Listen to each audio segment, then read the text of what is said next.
Welcome back. On Monday of this week, we received an email from a concerned woman. Like all of us, she was shocked and saddened when the tragic news of what happened in Wexford last week unfolded. But for her, that horror has an all too familiar resonance. Despite going to great lengths to get help for her own husband, she was left with nowhere to turn. Will you welcome, please, Noreen Murphy? Noreen, you're very welcome. You had been in a relationship with your husband Donald for, what, 16 years? Yes. Before he tragically took his own life late last year. At what stage in that relationship did you realise that things were not well with Donald? In 2005, I noticed dramatic change in my husband, and I was very concerned about what he was going through. What sort of changes in his behaviour? Well, my husband was a very family-orientated man. He was completely, his whole life was evolved around me and the three boys. Every minute of his life was taken up with the family. He was a very caring, loving, kind man. And like, for instance, every morning before I'd go to work at 8:20, I'd get a phone call, "No, are you ready yet for school?" etc., etc. During the day, we always walked every evening a couple of miles.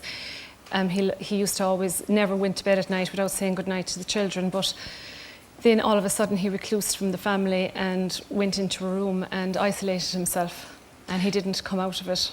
You tried to get help. Yes. Who did you go to see first of all? I went to the GP first, and I didn't get any help.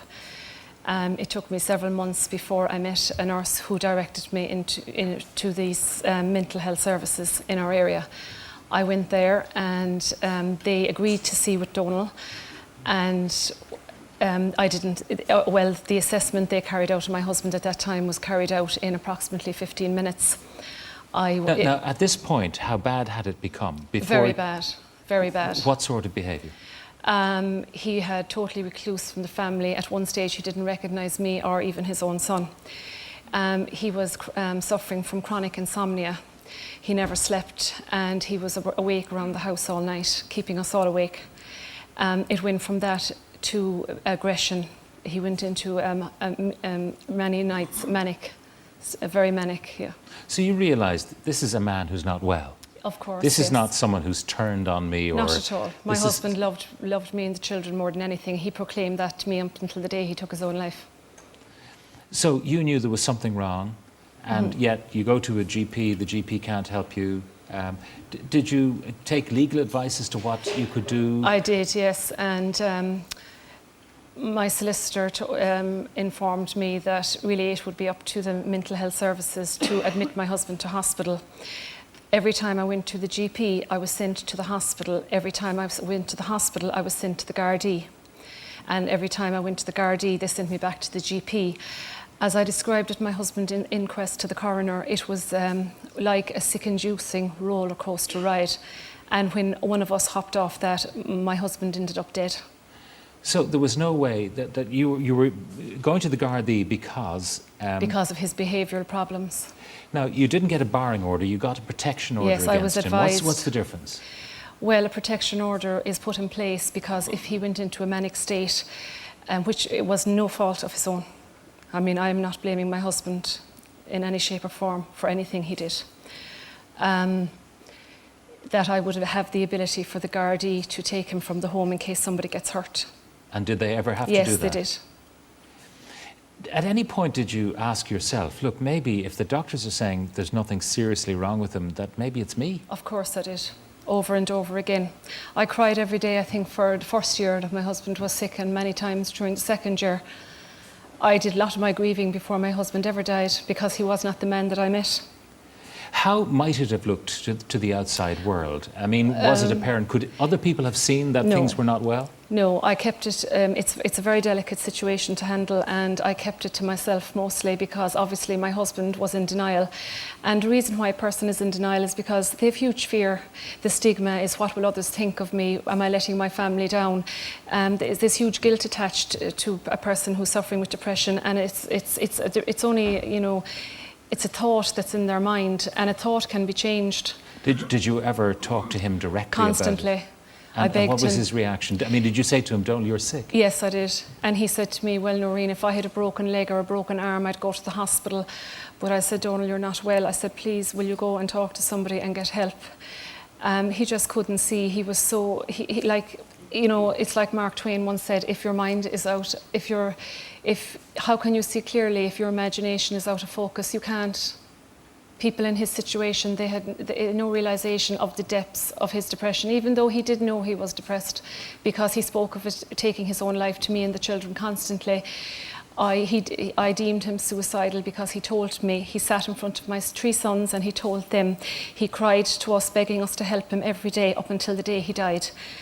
I informed the hospital, the GP, the Gardaí, and they never took my husband. I wanted him involuntarily admitted in order to save his life. They kept using the stance that they couldn't admit my husband with the Mental Health Act, which I found is not the case after his death.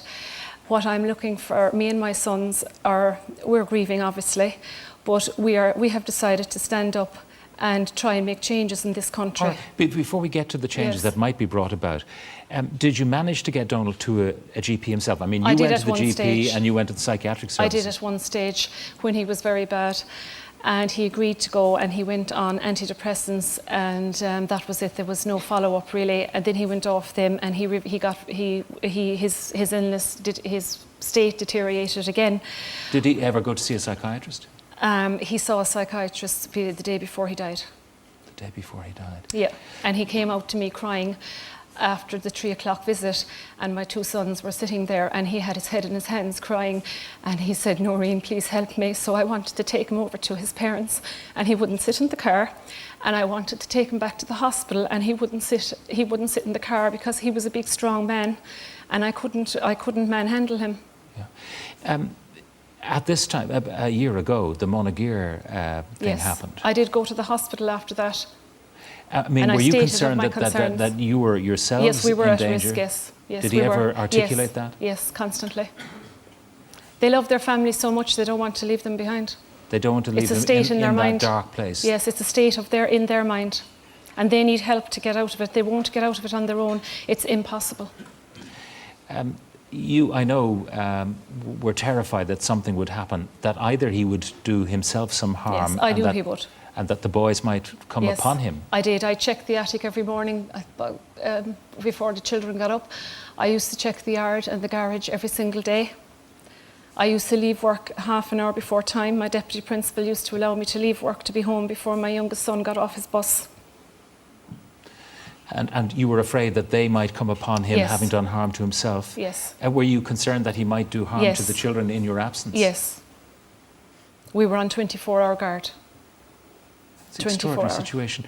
What do you hope to achieve by being here tonight? Well, me and my sons have talked about this, and we want the veil of silence brought down in this country, and to deal with the reality of depression. The huge stigma that's associated with it. It's nothing to be ashamed of. If you had cancer, you wouldn't be ashamed to have cancer. If you had a heart condition, you're not ashamed to have a heart condition. So why should you be ashamed to have depression and to speak openly about it? What we want to achieve is really, we're looking towards solicitors that will fight for a case for us on accountability, on the human rights, and the negligence of the professionals that dealt with us. We want justice for my husband's death. I can't presume that they were negligent. Yes, I know. And I can't allow you to suggest that some of those people who might be identifiable were negligent. You clearly feel let down by the system because you turned every which way. Yes. And whatever deficiencies there are in the system, they're certainly evident because, in spite of the warning, Donald managed to take his life. Well, like I said at the day of his inquest, was I trying to prove a case for 2 years? Was I? Well, I said to the coroner, I have proven my case. I got my husband dead. My husband is dead. My case is solid as far as I'm concerned. I want accountability for my husband's death. All right. And my sons are without their father. In our audience is the Fine Gael spokesman on mental health and president of the Irish Association of Suicidology, that's Dan Neville. Dan, is this common? I mean, we obviously have cases of suicide, and we've had a number of cases of familicide where families die. How much of this is going on? Well, no 2 cases are the same. And the issue of violence is extremely rare in relation to difficulties like this. But we do meet quite a lot of it, and we meet 2 cohorts of it. Those who are trying to seek the services and feel that they're not getting adequate services, and those who are bereaved by suicide, where the services left them down. And these people are in extremely traumatic situation. The services themselves are under extreme pressure because of under-resourcing, and some psychiatrists have up to 600 patients without the services of the other therapies to support them. And then you have some brilliant psychiatrists in this country, and my association works with them, but you have a big cohort of psychiatrists who will not share or speak or discuss with families how the recovery plan should happen. I know in the United States, once a situation is identified where psychiatric intervention has to take place, the family is brought in and they're part of the recovery plan in relation to it. Now, some psychiatrists in this country do actually have a lot of discussions with families, but the majority of them do not, because they're still, I still feel, they're in an area where they don't want to discuss, they feel they don't have to discuss, that the whole area. And yet, if, as Noreen said, if it was a cancer situation, the family would definitely be brought in. In general medicine, the consultant will discuss the recovery plan when this person is discharged. But psychiatrists say, we won't discuss anything. The issue is between myself and the patient. That's in a sense when action has been taken. In the case of Donal, we had a situation where Noreen was begging for someone to intervene. Perhaps she had the right under the Mental Health Act, but she didn't know it. I don't know. I just know barely the outline of her case. But in most cases, what happens is somebody's being discharged from a hospital who is suicidal, and the family are extremely concerned that he will take their life. And I've seen several cases where life was taken. I've seen somebody discharged from a hospital get home on a bus and immediately took their lives, even though the family had warned the hospital that that there was a serious situation here. You meet these cases on a regular basis. No two are the same. But your general point is that the service is completely under-resourced. The services are completely under-resourced. So you're not surprised really what happened to Noreen? No. 25 years ago there was a report which said that there should be multidisciplinary, community-based psychiatric services. No place in Ireland today is there a fully multidisciplinary, community-based psychiatric service. And 2 years ago in the report, A Vision for Change, this was recommended again, and we now see a slowing down of implementing the recommendations. I mean, clearly with the Monaghan situation, which terrified Noreen into thinking the same might happen to her family, and with the other, admittedly, very few situations of familicide, Noreen's preoccupation is that this should not happen to another family. No, of course not. What can be done? We need to invest in the psychiatric services. It's the Cinderella of the health services. We emptied, rightly so, over the past 20 years, the psychiatric institutions, where there was 20,000 people in institutions. We didn't replace them. We didn't with community-based psychiatric services to do that. Yeah. And this year there is no further investment in introducing the recommendations that are there to ensure that we develop our services. Sorry, Pat.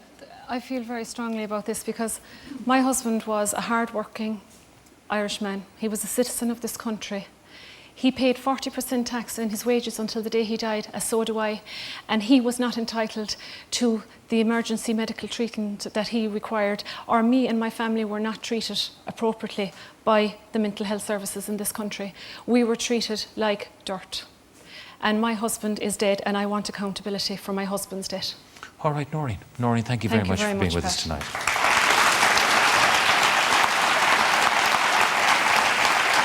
And I just want to say that if any of you watching have been affected by any of the issues that we've been discussing, you can find a whole range of support organisations on the Late Late website. The website address is on the screen in front of you.